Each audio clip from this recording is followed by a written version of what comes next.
Само неколку дена откако Врховниот суд пресуди дека забраната во Чикаго, сојузната држава Илиноис, е противуставна, градските законодавци, потикнати од неколку недели интензивно насилство на улиците, усвоија серија нови закони за контрола на употребата, продажбата и транспортирањето на огнено оружје. Синот на Анет Холт бил убиен во градски автобус.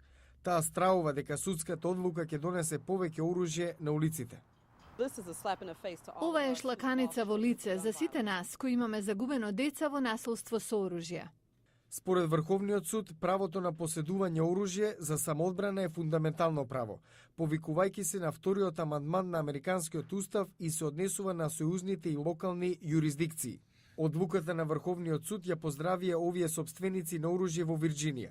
Тие во моментов слават уште една победа – укинување на 15 годишната забрана со што ќе смеат да внесат оружје во ресторани, каде се служи алкохол, но само доколку не конзумираат алкохолни пијалоци. Филип Ван Клиф е претседател на група за заштита на правото на поседување на оружје во Вирџинија.